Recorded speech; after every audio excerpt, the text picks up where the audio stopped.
Donc, on va démarrer ce webinaire. Donc, déjà, je me présente, Marc-Olivier Orny. Je suis en charge du marketing produit chez SMC France et je suis en compagnie de Monsieur Julien Caron.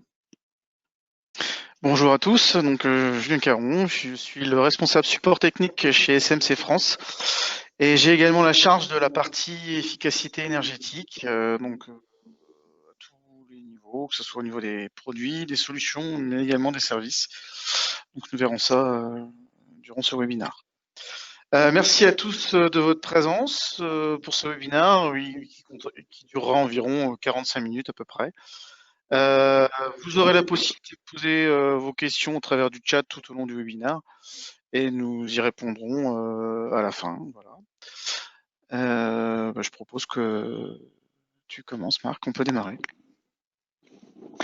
Donc, bien, on va démarrer avec les points clés de ce webinaire. Donc, tout d'abord, on abordera quelques généralités.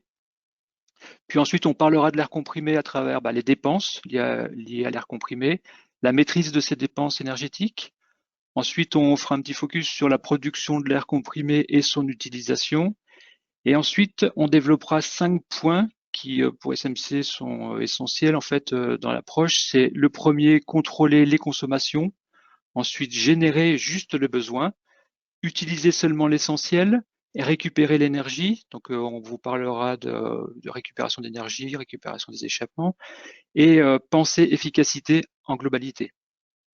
Ensuite, on fera un focus sur le contrôle des énergies gaspillées, enfin contrôler l'énergie gaspillée et la mise en veille des équipements.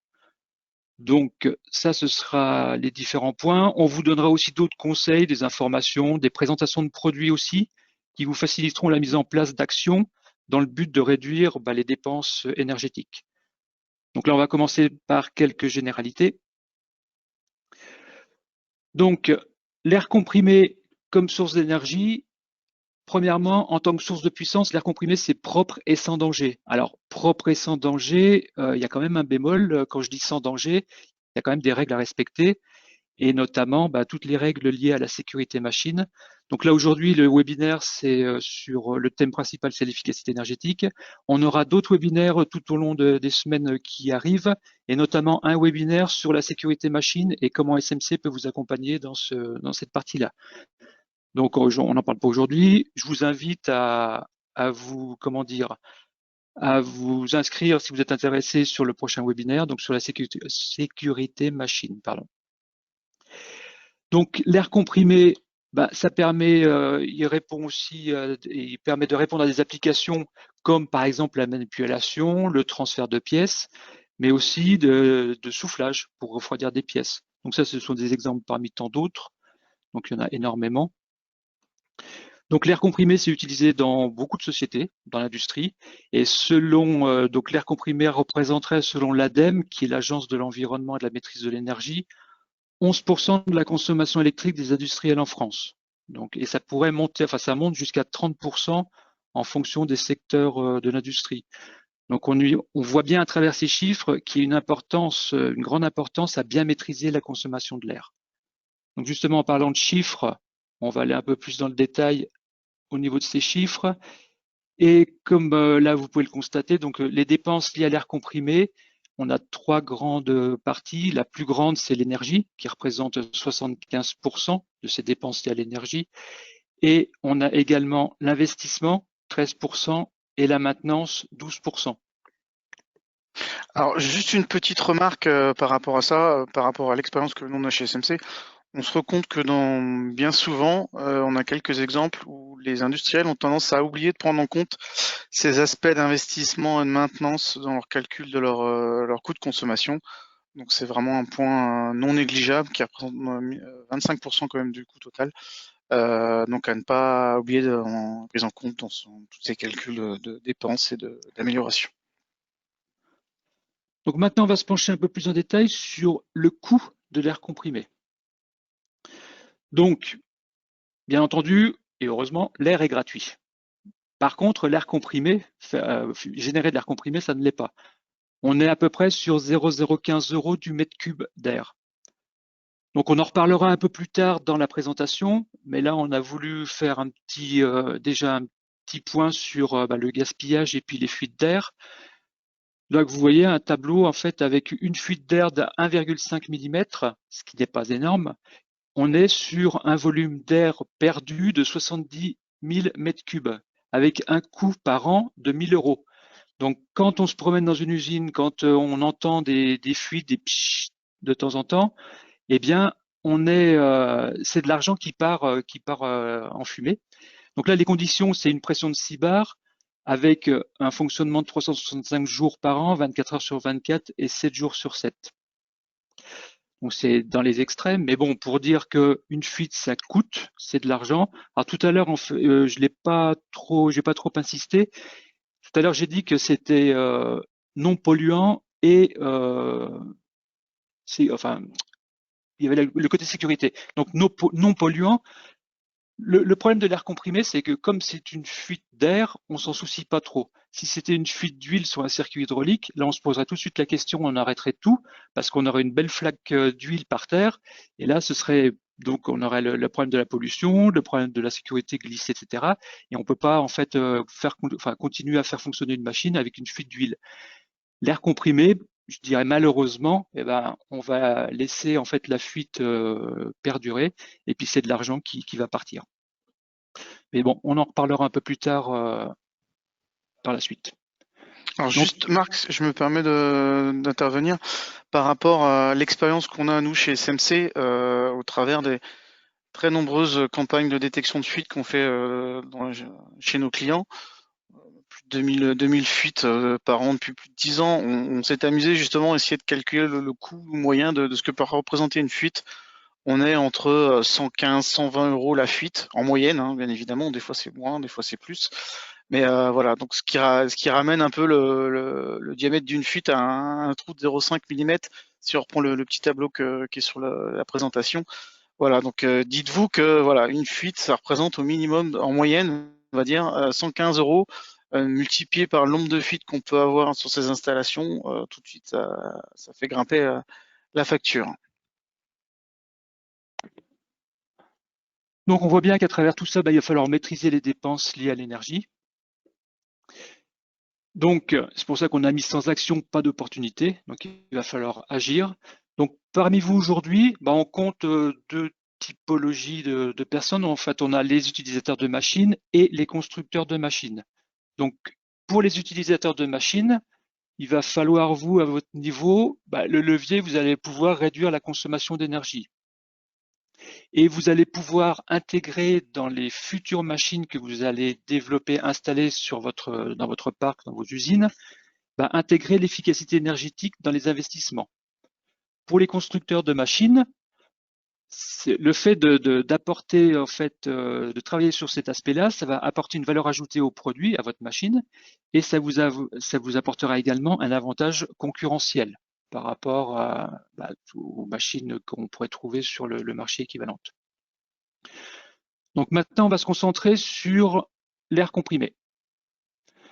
Donc l'air comprimé, on a deux grandes variantes. On a la production de l'air comprimé et l'utilisation de l'air comprimé.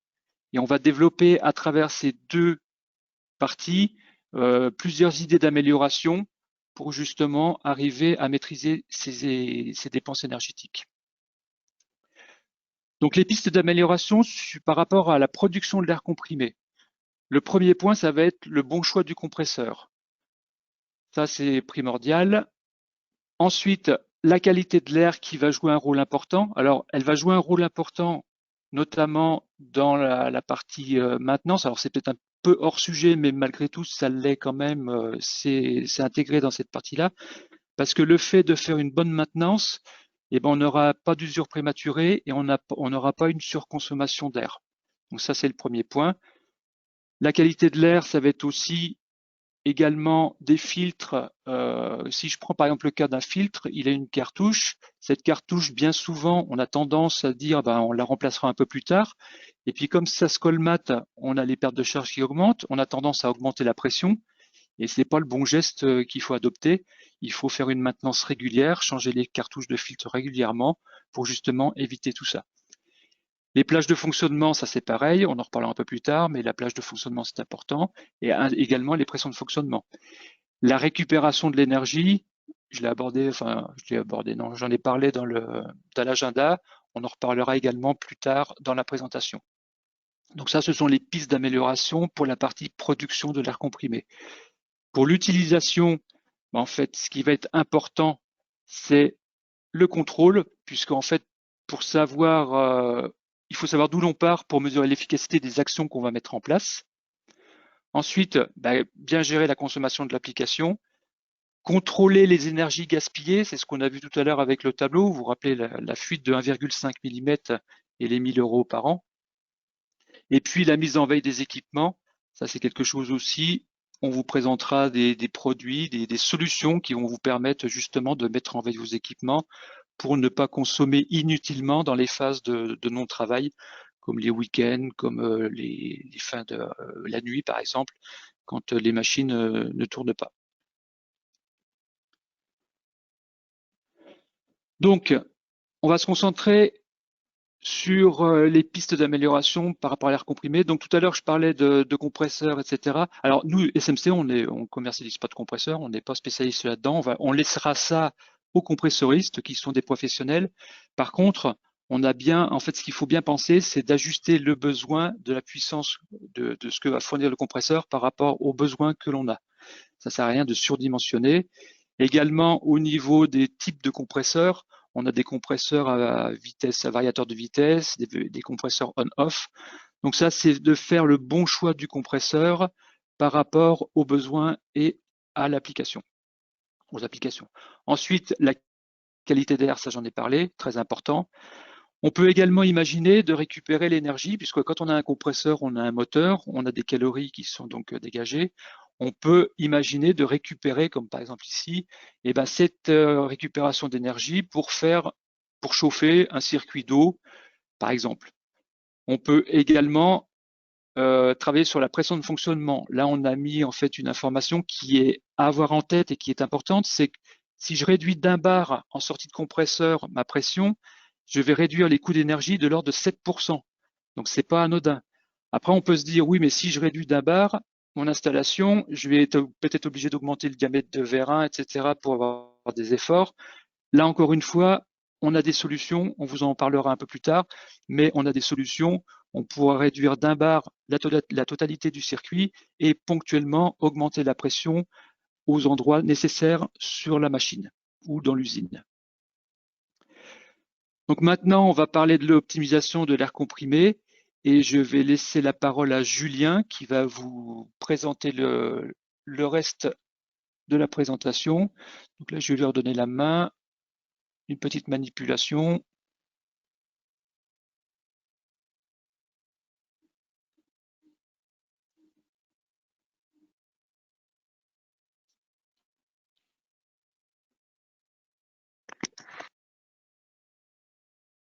Alors, est-ce qu'on m'entend? C'est bon. Hop, hop, voilà. Donc, dans le but d'optimiser les consommations, SMC, on a voulu construire notre approche autour de 5 grands piliers pour justement qu'on essaie de mettre en avant dans le but d'aider les clients à travailler sur réduire leur consommation d'air comprimé.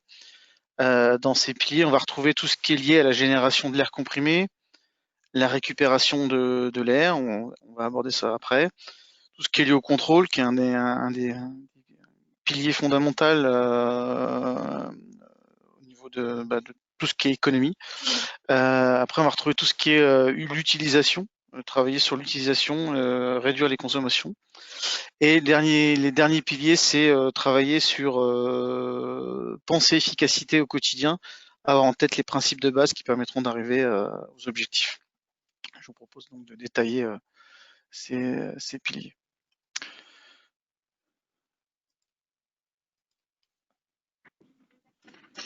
Juste une petite remarque, j'ai omis de vous parler. Vous avez la possibilité de poser des questions par chat tout au long de ce webinaire. Donc, n'hésitez pas à poser vos questions et on vous y répondra à la fin sans aucun souci. Donc, dès que vous avez une question, vous pouvez la poser par chat, on va surveiller puis on vous répondra.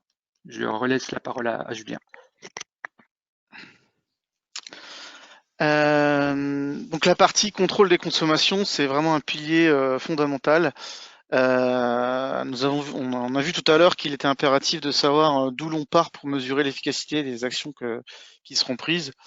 Donc ce qui est mesuré et mieux géré, c'est vraiment la base de toute démarche d'économie d'amélioration. Ne s'améliore que ce qui se mesure. Donc aujourd'hui, on va vous parler rapidement des produits qui existent chez SMC pour justement mesurer toutes ces problématiques de consommation. Donc on va déjà, c'est déjà dans l'idée, c'est de connaître ces débits instantanés sur ces machines, sur ces applications, pour permettre de mettre en avant une anomalie ou un talon de consommation, par exemple, qui peut être lié à une fuite sur la machine. On peut également, au travers d'un débitmètre, mesurer le débit cumulé, qui permettra de suivre l'évolution des performances, de la machine, notamment tout ce qui est demandé au travers de l'ISO 50001, les indicateurs de performance énergétique. Donc ça vous permet de mettre en place ce genre d'indicateur pour savoir si ma machine, combien elle consomme, est-ce qu'elle consomme plus, est-ce qu'il y a une dérive qui s'installe, combien je consomme d'air pour la fabrication d'un composant. Voilà. Ensuite, on peut travailler, mesurer, je dirais, le contrôle des pressions de travail également, qui est un point important de surveillance. Donc on a plusieurs solutions, par exemple des pressostats qui s'intègrent directement sur les FRL, donc en entrée de machine, ou des débitmètres grand débit. L'avantage, c'est que ils sont multilignes, donc on peut afficher plusieurs informations. Comme on le voit ici, il y a plusieurs informations qui peuvent être indiquées. Bicouleur, on peut avoir des indications vertes ou rouges, on peut notamment définir des seuils lorsque le seuil est correct, l'avoir une indication plutôt vert, et dès qu'on est sur des seuils qui sont incorrects, avoir une indication rouge qui met tout de suite une alerte. Également, tous ces produits sont compatibles avec les communications IO-Link, etc.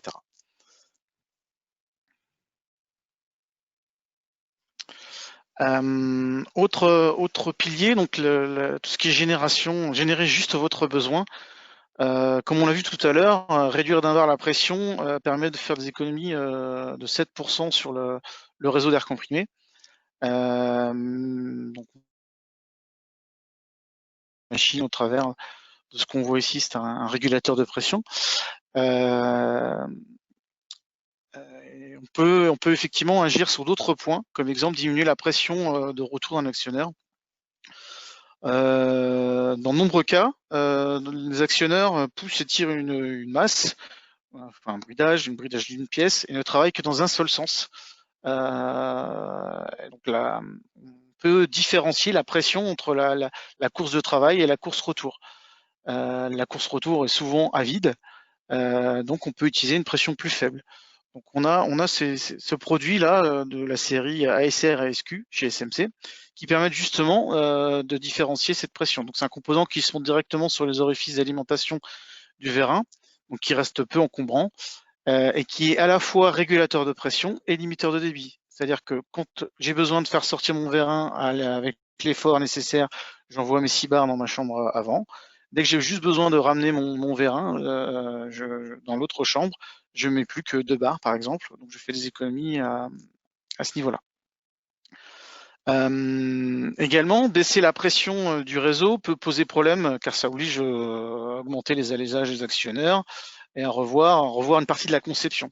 Pour éviter cela, on a des solutions. Par exemple, si on imagine une machine pour laquelle 90% des actionnaires pourraient fonctionner à 5 bars et il y aurait seulement 10% de la machine sur laquelle les actionnaires doivent rester à une pression de 6 bars et demi, par exemple, on a une solution qui s'appelle le surpresseur. C'est le produit qu'on voit ici. Donc la série VBH chez SMC, qui permet à un endroit donné sur la machine d'augmenter ponctuellement la pression.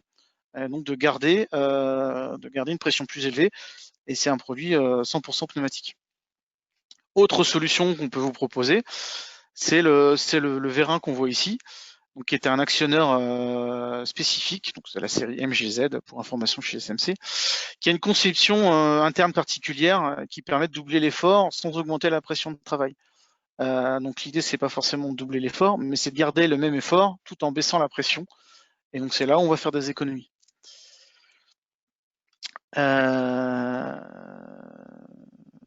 Oui, donc juste une petite remarque, hein, si vous avez des questions sur des détails de produits sur lesquels on parle, aujourd'hui on va pas dans le détail, n'hésitez pas à contacter vos interlocuteurs SMC ou à nous contacter directement au travers de notre site internet dans la rubrique nous contacter.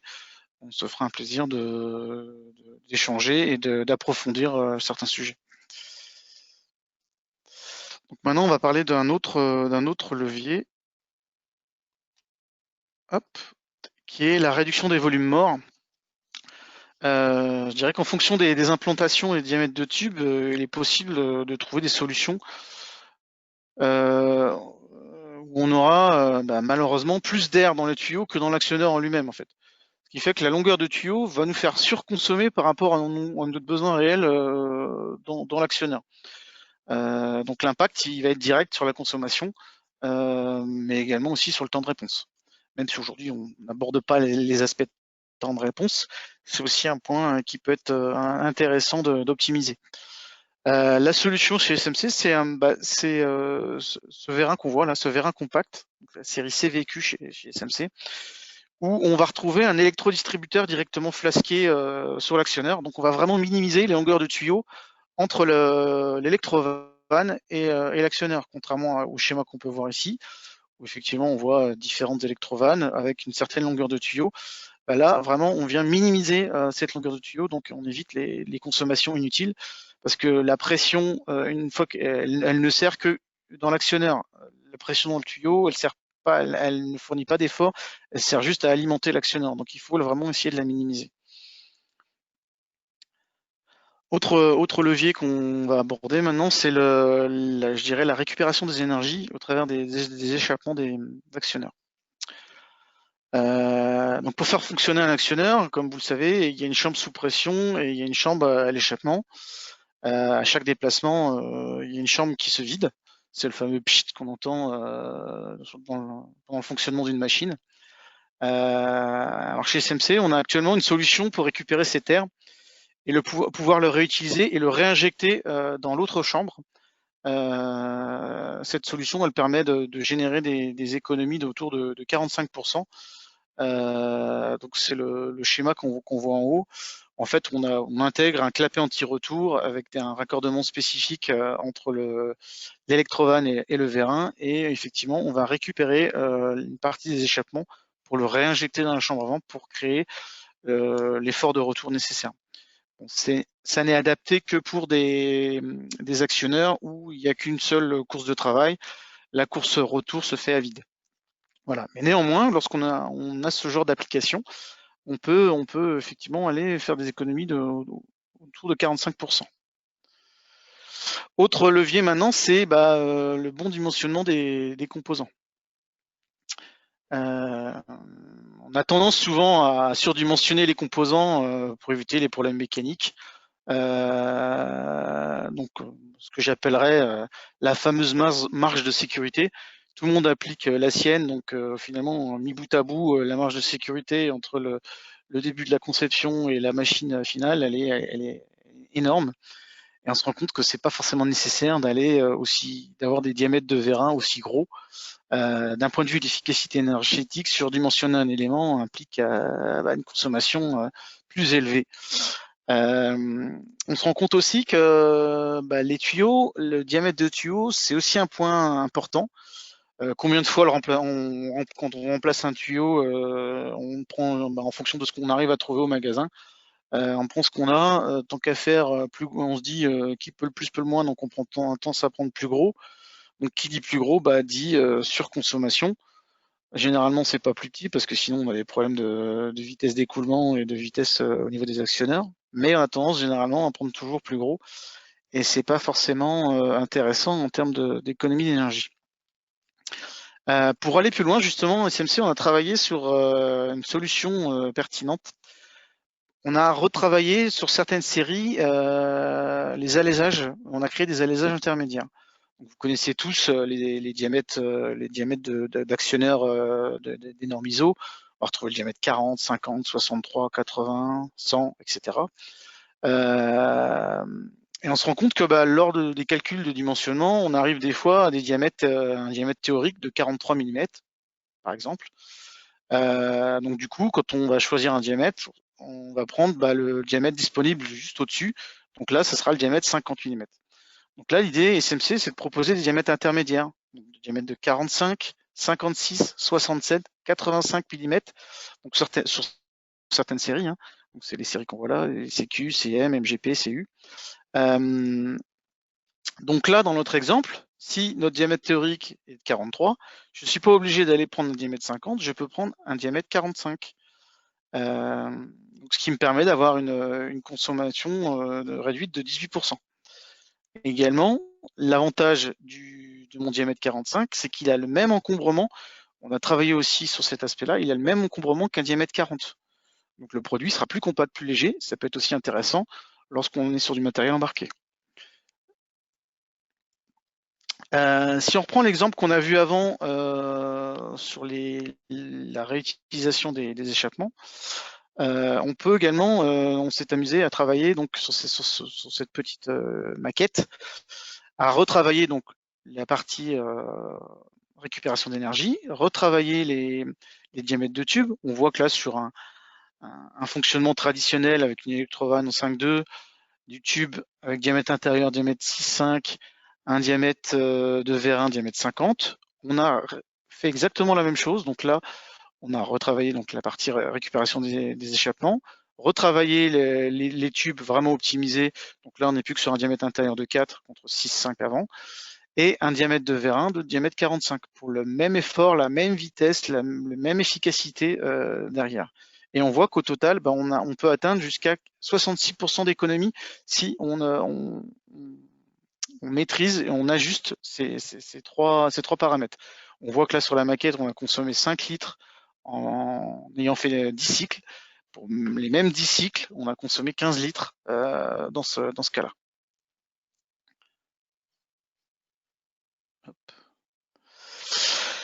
Les fuites. Vaste sujet, on a un petit peu abordé au tout début de ce webinaire. Déjà, l'énergie gaspillée, ça peut revêtir plusieurs formes.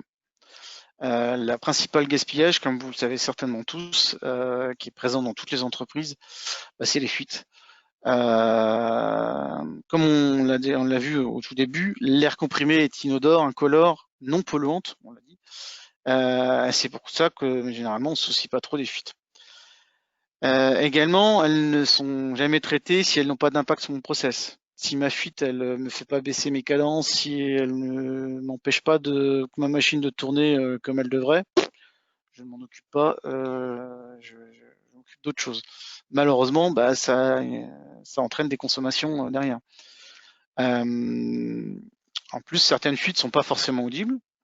Et quand elles le sont, parfois, on s'accommode du bruit. Alors nous, au travers de notre expérience d'audit chez les clients, on estime qu'entre 50 et 75% des fuites se situent au niveau des raccords et des tubes. Donc c'est des choses qui sont faciles à réparer, l'investissement est faible sur ces produits-là. Donc c'est pas des choses très compliquées sur lesquelles vous pouvez facilement agir. Malheureusement, dès que l'on génère de l'air comprimé, il y aura toujours quasiment la présence de fuite. On considère qu'un taux de fuite acceptable, il faut qu'il soit inférieur à 10%. Il faut essayer déjà de l'atteindre. Ensuite, c'est très compliqué d'essayer d'atteindre un niveau presque nul. On dira que c'est quasiment impossible d'atteindre un taux de fuite à 0%. Par exemple, pour les nombreux audits qu'on a pu faire, on est déjà allé dans des sociétés où le taux de fuite était au-delà de 50%. Donc je vous laisse imaginer les pertes que ça engendrait. Il y avait 6 gros compresseurs. Donc, il faut imaginer qu'il y en avait 3 qui servaient uniquement à alimenter l'air de l'atelier. Voilà. Donc c'est vraiment des choses à prendre en compte, comme on l'a vu tout à l'heure. Une fuite de 1,5 mm, ça représente déjà 1 000 € par an. Donc c'est mis bout à bout, ça fait des grosses dépenses. Autre cas de gaspillage qu'on peut optimiser et qu'on va aborder, c'est la partie soufflage et la partie génération de vide.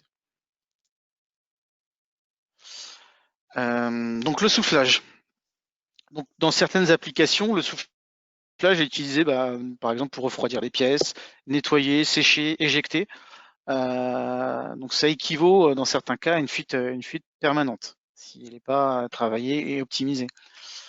Afin de limiter toutes ces consommations de soufflage, on a développé plusieurs solutions chez SMC qu'on va vous détailler. Donc déjà, on a ce qu'on appelle un amplificateur d'air. Donc c'est le produit que vous voyez là.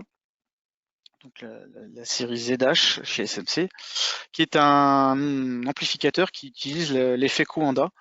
Alors comment ça marche tout ça? En fait, on réutilise l'air ambiant qu'on va aspirer. On injecte un volume d'air, on récupère 3 volumes de l'air ambiant et on va du coup avoir un soufflage, un flux très large, un large débit de 4 fois le volume total qu'on a injecté. Donc on fait des grosses économies puisqu'on réutilise l'air.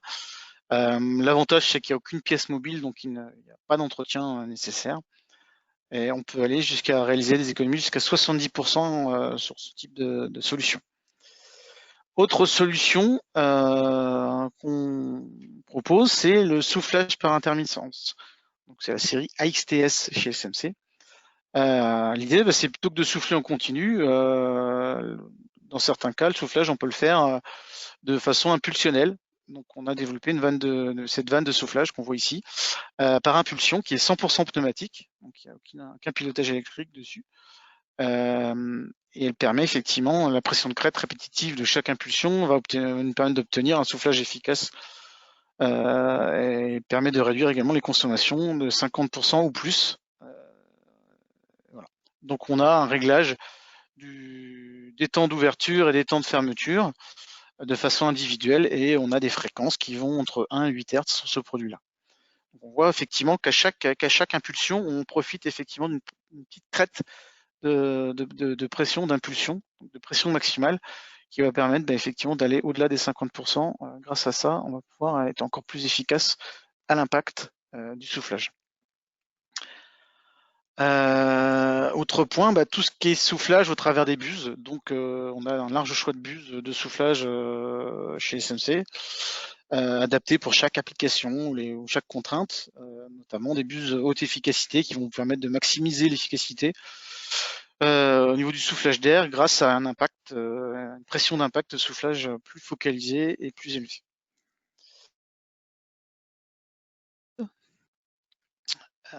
Donc la génération de vide, principalement la génération de vide via l'utilisation d'un système Venturi.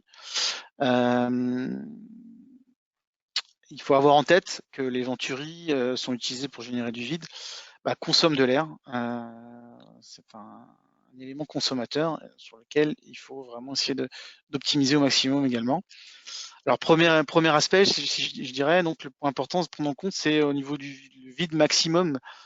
La dépression maximum qu'on peut atteindre se situe à une pression d'alimentation de 4,5 bars ou 0,45 mégapascal.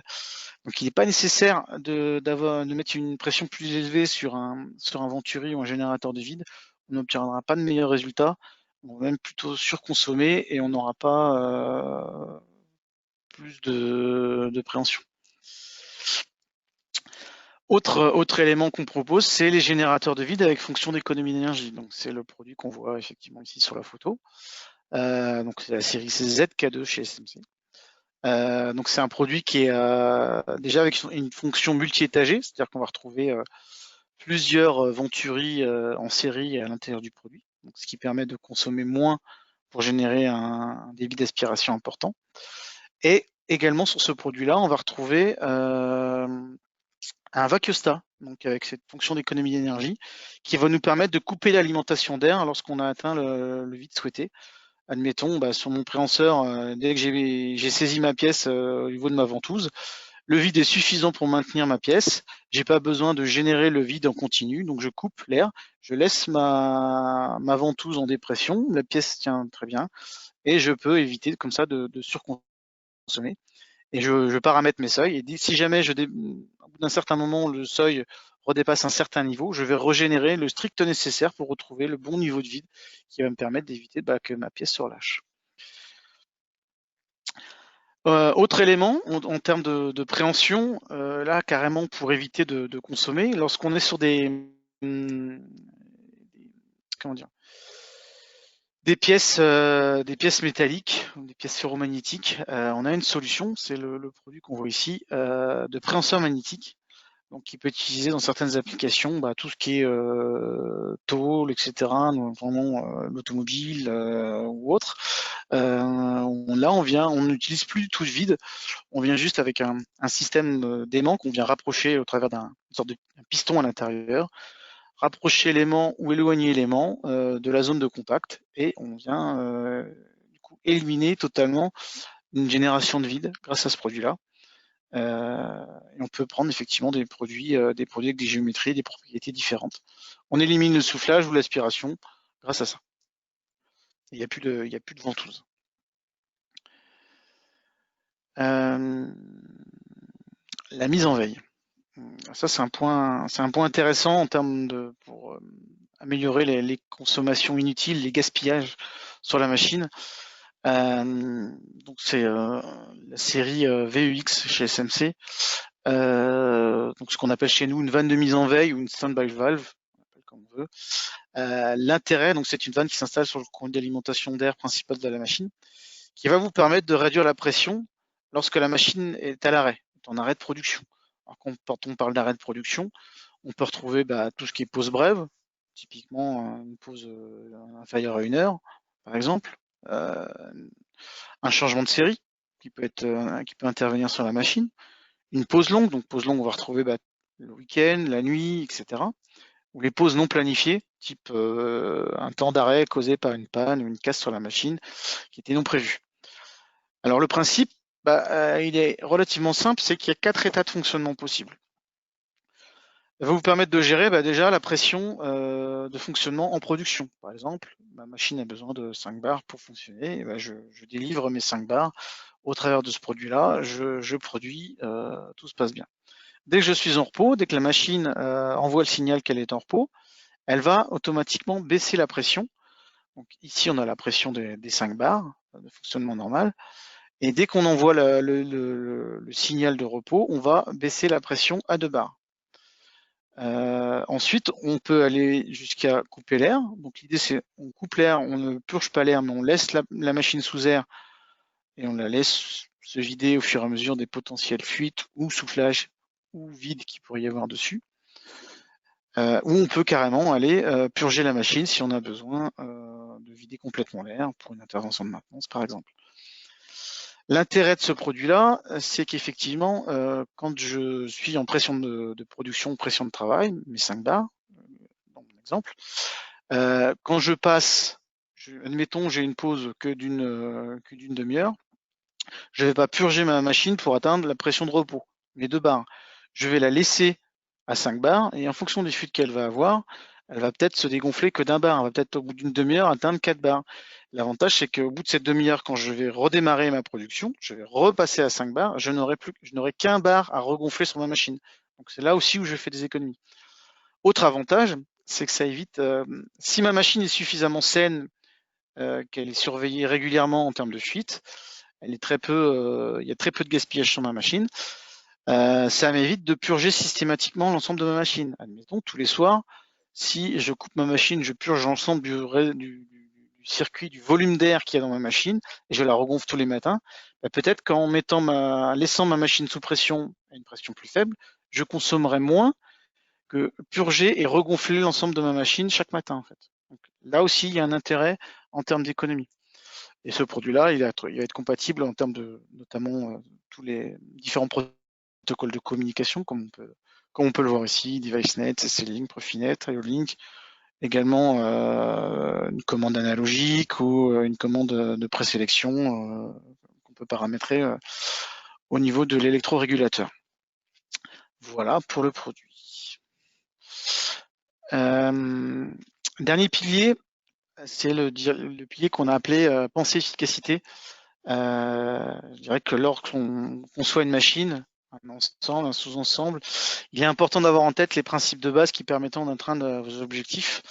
Donc il y a plusieurs leviers. Donc ces leviers, on les a effectivement déjà abordés, mais il faut effectivement les avoir en tête dès la conception de la machine, notamment diminuer les pressions de travail, que les pressions soient adaptées pour éviter d'avoir généré des pressions dans les réseaux trop élevées. Réduire les volumes morts, on l'a vu, donc on peut le faire au travers des actionneurs. On peut le faire également, on ne l'a pas forcément abordé, mais au travers des ventouses. On peut avoir le venturi vraiment flasqué au niveau de la ventouse. On peut, dans certains cas, lorsque l'application le permet, faire de la récupération d'énergie. On peut dimensionner au plus juste les composants, donc c'est un point important. On l'a vu au travers des diamètres intermédiaires, mais également vous pourrez, tout un tas d'outils logiciels qu'on a, pouvoir bien dimensionner tous les composants pour consommer au plus juste. Également, on l'a peut-être pas cité sur cette diapo, mais tout ce qui est limiter les pertes de charge dans les circuits, éviter d'avoir des coups d'été dans tous les sens qui vont freiner vos consommations. Donc plutôt faire que vous allez surconsommer parce que vous allez avoir besoin d'augmenter les pressions pour atteindre les vitesses nécessaires. Intégrer l'économie d'énergie, c'est aussi le faire à tout moment, au travers d'un principe d'amélioration continue à tous les niveaux d'entreprise, que ce soit au niveau de la maintenance, la production, les méthodes, le BE, les achats. Voilà, l'économie, c'est vraiment l'affaire de tous. Vous n'arriverez pas à faire de grosses économies si chacun travaille dans son coin. J'ai en tête un exemple qui me vient là, où chez un industriel où ils avaient investi dans une nouvelle ligne de fabrication pour un tout nouveau produit qui lançait chez eux. Donc cette usine avait déjà mis en place de bonnes démarches d'amélioration au niveau de la réduction des énergies, au travers notamment de l'air comprimé. Ils avaient baissé de plus d'1,5 bar la pression réseau, donc ils avaient fait de grosses économies au niveau de la facture d'électricité des compresseurs. Malheureusement, cette nouvelle machine qu'ils ont reçue, elle a été négociée par la centrale achat du groupe sur Paris. Les achats avaient négocié cette machine. Il y a un constructeur qui ne connaissait pas et la machine est arrivée et cette machine devait fonctionner avec un minimum de pression de 8 bars, alors que l'usine était passée à 6 bars. Donc en fait, il a fallu trouver une solution palliative pour pouvoir faire tourner cette machine qui effectivement entraînait une petite surconsommation au travers notamment de plusieurs surpresseurs. Mais voilà un exemple où en fait entre les usines et les achats, il n'y avait aucune communication, chacun a travaillé dans son coin. Et quand la nouvelle machine est arrivée, malheureusement, ça a créé un problème et il a fallu trouver une autre solution pour faire tourner cette machine. Voilà, donc en appliquant toutes ces règles, en utilisant les composants adaptés, on peut facilement faire des gains de façon rapide, tout en conservant des flexibilités sur la machine ou sur le process. Maintenant, je vais vous proposer peut-être d'aborder des exemples un peu plus concrets de ce qu'on a pu faire dans le cadre de nos audits. Alors, premier exemple assez simple, hein, c'était sur un palettiseur de boîte. Donc, on a travaillé sur l'optimisation du circuit de vide de ce palettiseur. L'objectif, c'était effectivement de diminuer les consommations d'air tout en conservant la même efficacité. Donc, première chose qu'on a fait, forcément, on a commencé par mesurer. Je ne répéterai jamais assez, l'important, il faut déjà commencer par mesurer pour se connaître. Donc, on a mesuré la consommation sur le venturi simple qui était en place sur la machine. Donc, on a mesuré une consommation de 570 litres minute. Donc, ramené par rapport au temps d'utilisation, on avait un coût d'utilisation un peu plus de 1140 €. On a monté notre venturi multi-étagé SMC qu'on voit ici, donc la série ZL, donc le triple étagé. On a effectivement vérifié qu'il n'y a eu aucune dégradation sur l'application. L'idée, effectivement, c'est que on travaille à isopérimètre, donc on dégrade aucunement l'application. Donc au niveau du débit d'aspiration et des dépressions, c'était totalement équivalent, voire meilleur. Et on était à une consommation d'air de 125 litres minute. Donc on a fait le calcul, pareil sur les mêmes bases de calcul en termes de temps d'utilisation. On n'était plus qu'à 240 € de coût d'utilisation de ce venturi. Donc la différence des deux, on a pu faire une économie totale de 900 € rien que sur ce composant-là.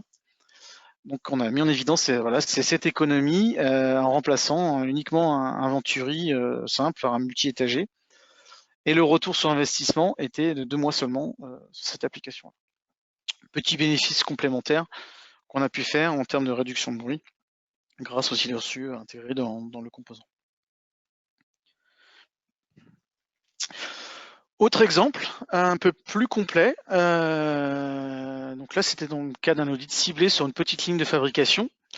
Encore une fois, la première chose qu'on a fait, c'est déjà installer des débitmètres pour connaître les consommations des différents modules de la machine, pour monitorer tout ça, récupérer de l'information.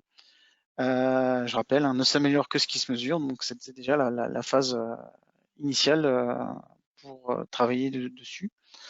Donc l'audit nous a permis de mettre en évidence un certain nombre de améliorations, de petites améliorations.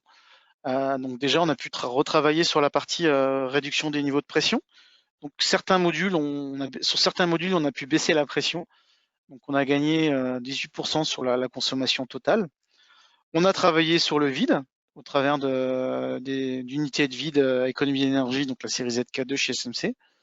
Donc on a pu gagner 4% sur le volume total. On a travaillé sur un actionneur sur lequel on a pu faire de la récupération d'énergie au travers des échappements. Donc on a gagné 16% du volume total. Sur une zone de soufflage, on a également pu mettre 2 bus économiques série KNH, donc on a pu également faire une économie de 9%. Et également, on a travaillé sur un actionneur sur lequel on a pu revoir, on a revu les calculs, et cet actionneur, on a pu le réduire en termes de diamètre d'alésage, et on a pu gagner 1,5%. Donc effectivement, on voit que toutes ces améliorations mis bout à bout représentent un gain important. Les petits ruisseaux font les grandes rivières. Effectivement, là, c'est vraiment le cas typique dans cette application. Donc les consommations initiales, on était à un peu plus de 13 500 € par an. On a pu faire une économie totale de 41%, ce qui nous a amené une économie d'un peu plus de 5 500 €. Donc là, la consommation finale, on était à un petit peu moins de 8 000 € pour un investissement de seulement de 1618 €, pardon, avec un retour sur investissement de 3 mois et demi seulement. Plusieurs aspects, petits aspects, mais qui mis bout à bout, voilà, on a un peu plus de 5 500 € d'économie, ce qui n'est pas négligeable sur ce type de machine.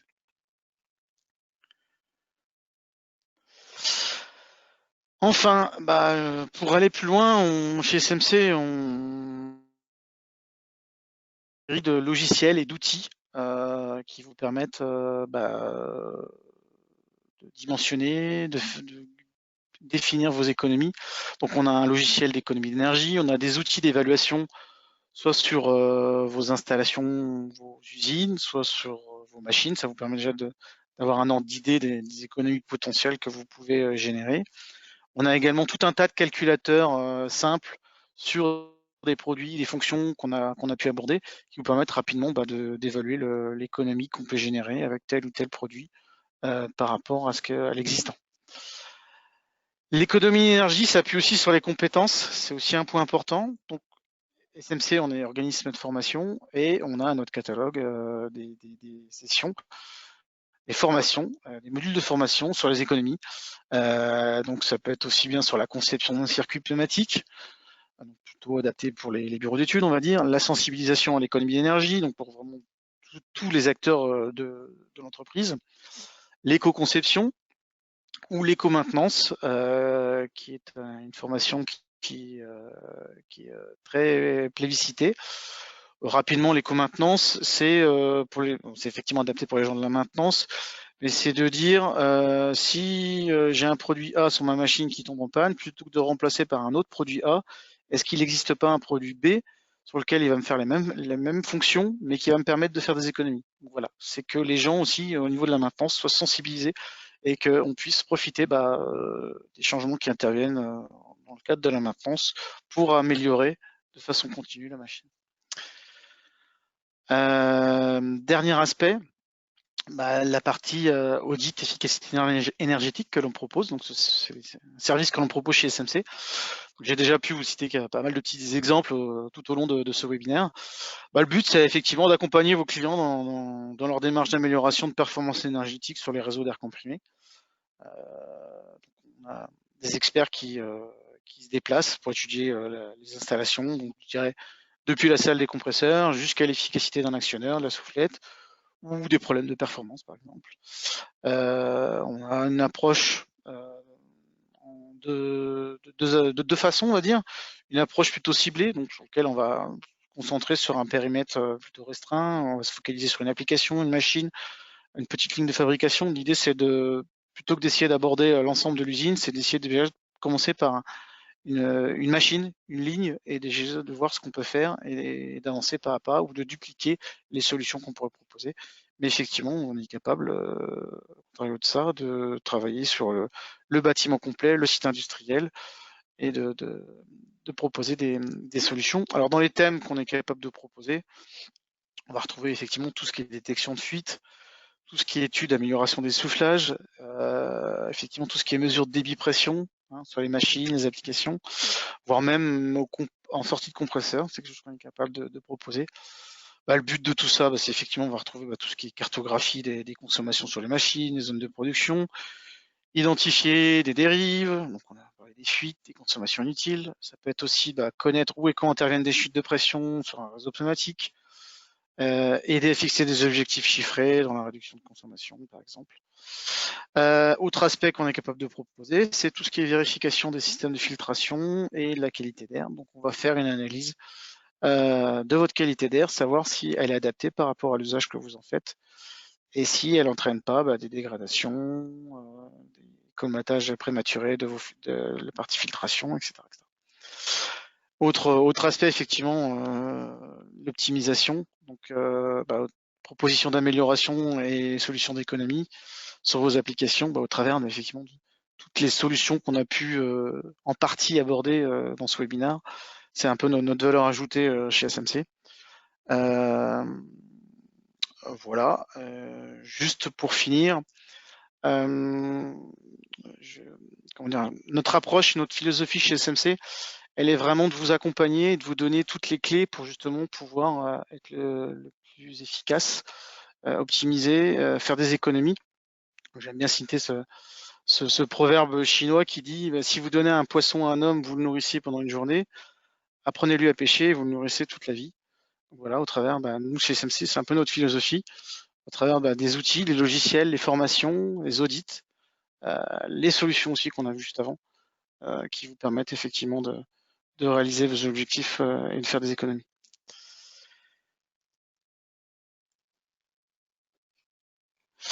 Ça, c'est tout pour moi. Hop. Eh bien, merci Julien pour toutes ces informations. Maintenant, on va faire un petit point sur les questions qui ont été posées tout au long de cette présentation. Donc, on va faire assez vite pour pas vous prendre trop de temps non plus. Il y a beaucoup de questions qui sont relatives aux audits, à savoir comment se déroule un audit, comment on fait la recherche de fuite. Donc là, je redonne la parole à Julien qui, lui, en fait, est expert dans le domaine. Alors, comment réaliser un audit? Généralement, ce qu'on fait, il y a déjà une première nos technico-commerciaux qui peuvent déjà se déplacer dans vos usines, sur vos installations, pour effectivement échanger sur ça. Nous, généralement, ce qu'on fait, c'est qu'on fait un pré-audit, une pré-visite avec les gens qui font les audits pour effectivement échanger sur le besoin, les problématiques peut-être qu'ils rencontrent, faire un tour des installations, identifier les machines clés sur lesquelles il serait peut-être plus intéressant de faire l'audit. Si on est plutôt dans le cadre d'une démarche pour essayer de réduire les fuites, plutôt améliorer une machine, plutôt sur des problématiques de qualité d'air, comme on a pu le voir. Voilà. Et après, je dirais que chaque audit est différent. Ça peut être d'une demi-journée à plusieurs jours en fonction du périmètre audité. Et effectivement, l'idée, c'est effectivement de vous proposer des solutions chiffré, comme on l'a pu voir dans les exemples. Dire voilà, aujourd'hui, avec ce produit-là, je fais une économie de tant d'euros, ça me coûte tant, et mon retour sur investissement, il se fera au bout de temps. Voilà, voilà vraiment comment on essaie de travailler. Euh, euh, voilà, je ne sais pas si j'ai répondu à la question. Merci. Une autre question qui est relative au volume mort. Donc, si tu peux te mettre sur le slide du vérin. La question, c'est de savoir, en fait, on a présenté un vérin avec un distributeur flasqué dessus. Voilà. Donc, ce distributeur, la question, c'est de savoir si le produit est standard ou pas. Donc, oui, c'est un produit standard. En fait, il fait partie de notre catalogue. C'était la série CVQ. Alors, il offre l'avantage, Julien l'a dit tout à l'heure, en fait, déjà de réduire les volumes morts puisqu'on n'a plus de tuyaux, de tubes entre le distributeur et le vérin. Et au-delà de ça, il améliore aussi, enfin, il réduit les temps de réponse. Donc, on a des temps de réponse beaucoup plus courts de par le fait que on n'a pas de volume entre les deux à remplir. Voilà. Après, alors on a une autre question également, enfin une remarque plutôt, qui est, on a dit en fait dans la présentation que les fuites n'étaient pas polluantes, et on nous précise, oui, mais attention, ça dépend où elles se situent. En effet, mais là on parlait de manière générale, en fait, oui, les fuites, et notamment par rapport au comparatif avec de l'hydraulique ou choses comme ça. Donc la fuite en général pneumatique n'est pas polluante. Voilà, donc pour les questions, c'est tout ce qu'on a eu. Donc bien, on va conclure ce webinaire. On espère que ça vous a plu, que ça vous a apporté des idées en fait, que dans la démarche, justement penser efficacité. Et je vous rappelle en fait que les prochains webinaires, on aura le sujet de la sécurité machine, comment on peut vous accompagner à travers ce thème-là. Donc le 2 juillet, on aura toutes les solutions, enfin les solutions sans fil. Donc on vous parlera à ce moment-là de solutions sans fil, d'îlots de distributeurs qui vont être capables de dialoguer avec un maître, mais à distance et sans fil. Donc ça, c'est pour concevoir des machines et puis optimiser cette conception, réduire les coûts de conception, de câblage, etc. Et puis en septembre, on aura un sujet, un webinaire sur l'électricité statique. Donc on l'a mis en septembre parce qu'en fait, le phénomène d'électricité statique, il arrive plutôt en fin d'année quand il commence à faire froid. Donc là, on va laisser passer l'été, on va en profiter un peu, essayer d'en profiter. Et puis on en parlera donc en septembre. Eh bien, on vous remercie tous pour votre participation. Vous avez été nombreux, donc, encore une fois, à participer à ce webinaire. Merci beaucoup. Et puis, on compte sur vous pour les prochains et on vous dit à bientôt. Merci beaucoup, à bientôt. Au revoir.